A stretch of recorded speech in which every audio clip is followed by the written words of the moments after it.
Buenas tardes y también bienvenidos por tercera vez. Antes de pasar a exponer, digamos, un resumen o un comentario del tema que nos toca de educación, yo también quiero agradecer el espacio que se ha impulsado para generar el diálogo y el debate de ideas, que creo que nos puede enriquecer mucho. Quiero agradecer al equipo con el que me tocó trabajar, a Javier Loredo, Tomás Legler, María Eugenia Romero y Mariana Sánchez, y Enrique Pic en este tema que preparamos sobre educación, y quiero agradecer a Jorge también, que apoyó en las láminas para acompañar la exposición. Sí va a ser platicada, pero con algunas imágenes, como respondiendo a lo que decía Alejandro. Cuando pensamos en preparar la exposición del día de hoy, quise darle un poco de contexto a las 3 páginas, a las 3 cuartillas que tenemos en el texto que vamos a discutir y que seguramente ya revisaron. Entonces la idea fue dar una perspectiva de los problemas y los retos que tenemos en educación en el país. México vive desde hace una generación una catástrofe silenciosa, su deterioro educativo. Todos los indicadores apuntan al fin del ciclo virtuoso que fue la educación pública en el siglo XX mexicano. El sistema educativo se ha separado paulatinamente de las exigencias del desarrollo nacional y ha dejado de ser un instrumento directo de movilidad social y mejoría económica, es decir, un instrumento de igualdad y justicia.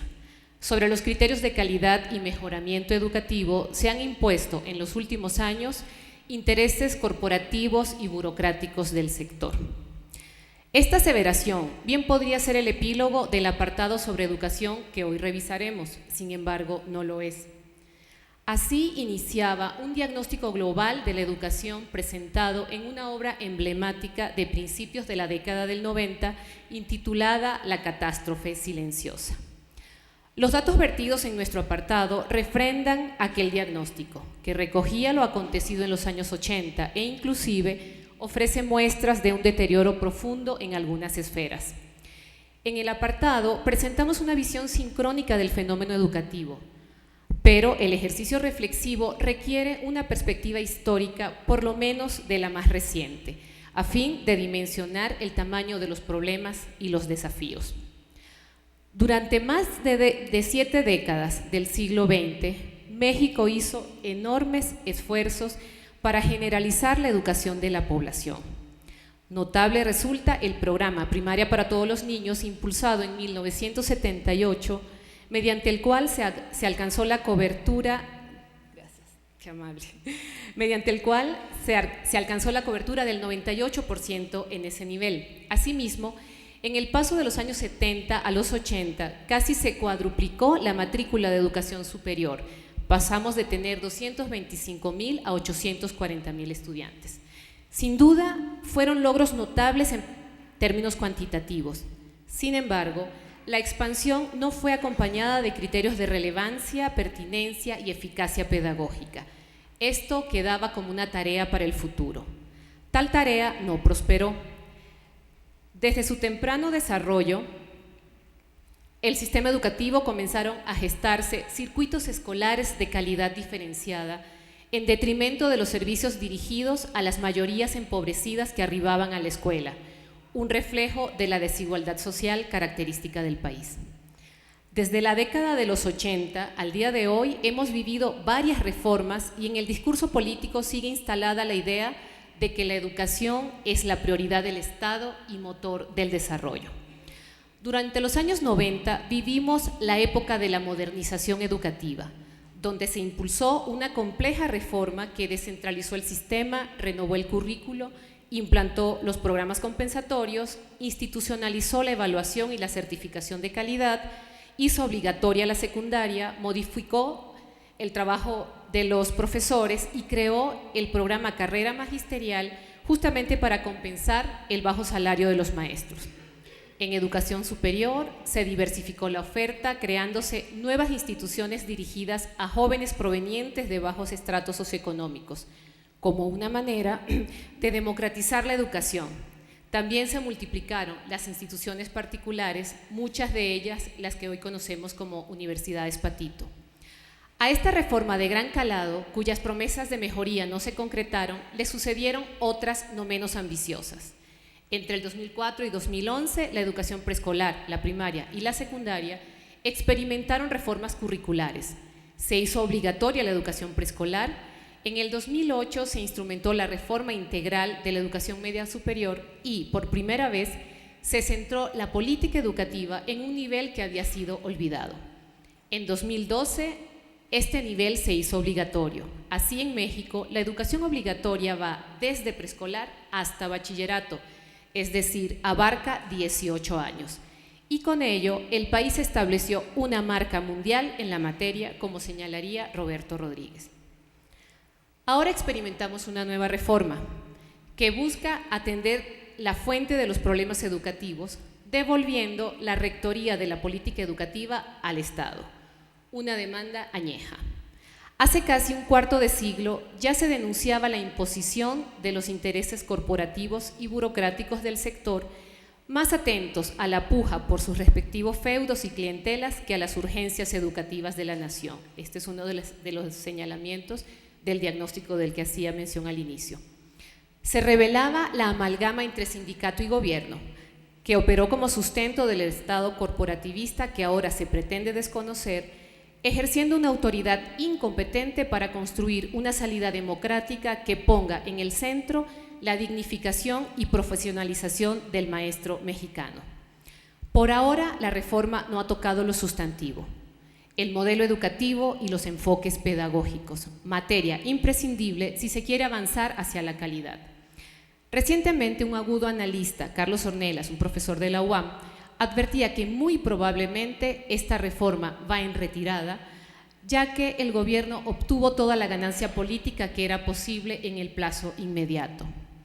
Este flagelo ha dañado a la educación nacional en las últimas décadas. Han imperado intereses políticos y sectoriales, las acciones se han orientado hacia la consecución de metas fijadas con el ánimo de reportar altos niveles de logro, pero alejadas de lo que México realmente necesita para avanzar hacia estadios de desarrollo que garanticen niveles básicos de bienestar para toda su población. Después de este brevísimo recorrido, que ha sido así para ajustarme a los 8 minutos, conviene hacer un alto para extraer cuál es el saldo de más de 30 años de historia y de reformas educativas. El balance no es favorable. Si bien ha habido una importante expansión del sistema educativo que atiende a más de 34 millones de alumnos, una población más grande que la de muchos países, el crecimiento no ha sido de la magnitud necesaria en todos los niveles y las oportunidades educativas no se distribuyen de manera equitativa. El acceso a la escuela aún no se democratiza. Casi 2 millones de niños entre 3 y 14 años no asisten a la escuela. 4 de cada 10 jóvenes en edad de cursar educación media superior no son atendidos. 30 millones de mexicanos son analfabetas o no han concluido su educación básica. A la educación superior solo asisten 3 de cada 10 jóvenes en edad de cursarla. Y en todos los casos, la exclusión educativa afecta principalmente a los sectores más pobres de la población, como se puede apreciar en las láminas que hemos visto, estas 2 láminas que nos presentó Jorge. Si hablamos de los resultados también son cuestionables. Los niños y jóvenes que asisten a la educación obligatoria no alcanzan satisfactoriamente aprendizajes básicos: leer, comprender, razonar matemáticamente, escribir, y el rezago es peor entre los más pobres de la población indígena, rural, migrante, urbano, marginal. La educación superior enfrenta límites en la formación de profesionales competentes y además existe un desajuste entre el sistema educativo y el productivo. Por cada 6 egresados solo se genera un empleo. El sistema educativo es ineficaz e ineficiente, funciona como un embudo. Del 100% que ingresa a la primaria, solo el 1.5% llega al posgrado. Los procesos de enseñanza y aprendizaje adolecen de falta de innovación pedagógica y de falta de pertinencia con las necesidades de los estudiantes y de la sociedad en general. Los jóvenes comienzan a perder expectativas frente a lo que la educación puede ofrecerles para configurar mundos de vida.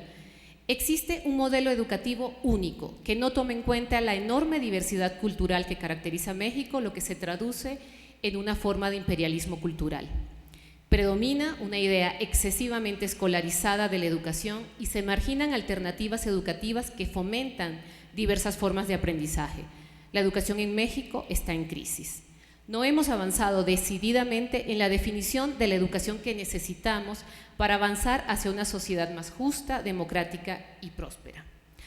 La tarea es impostergable. Es preciso encontrar la forma de salir de este oscuro túnel. Hay iniciativas y buenas prácticas que indican que es posible hacer las cosas de un modo diferente, que han conjugado el talento, el trabajo colaborativo, la ética, la energía y la sólida formación para vencer inercias y adversidades y para impulsar cambios significativos. Algunos ejemplos aparecen en el texto que hoy vamos a revisar. Es preciso ubicar cuál puede ser nuestra contribución. Y hay varios planes en los que se puede hacer, desde lo micro, desde lo individual, desde lo meso, desde lo macro.